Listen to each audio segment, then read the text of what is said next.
In this tutorial, we'll be looking at the public betting data filters in BetLabs. Public betting data, also known as betting trends, looks at the percentage of bets on each game, as well as the number of bets. Before we jump into any of the filters, I'll switch tabs and look at our live odds page from Sports Insights. Here you see an example of how we track the betting percentages. For each team, we have a spread percentage, a money line percentage, an over-under percentage, and a parlay percentage. Once the game has started, we've archived these betting percentages and put these into BetLabs. And that's where you can use these filters here. For example, let's go to spread percentage. This is the percentage of spread bets on the team. If you wanted to look at a team getting 30% or lower than the bets, you would simply make the range 0 to 30.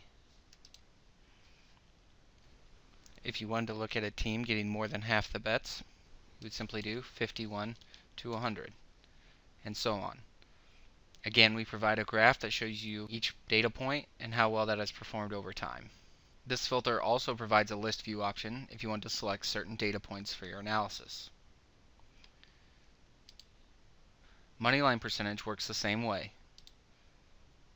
If you open that filter, again you're given a range, and you select the percentage you want for the moneyline bets. Moneyline percentage works for all sports, not just baseball and hockey.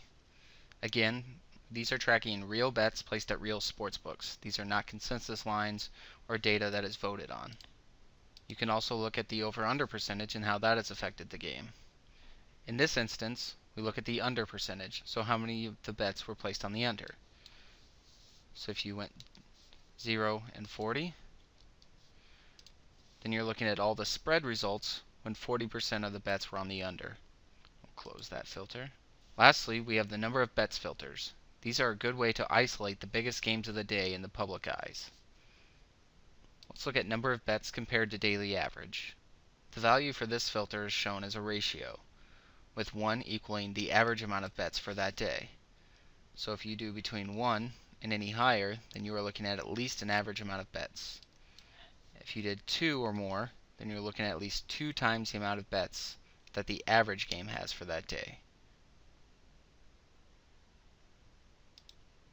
Sports Insights has been tracking public betting data since 2003, and it's something that you're unlikely to find in another database software. Using these filters, you can quickly see where betting against the public is profitable and where it hasn't worked as well. That concludes this tutorial video. In the next tutorial, we'll look at the time period filters and how they can narrow your search.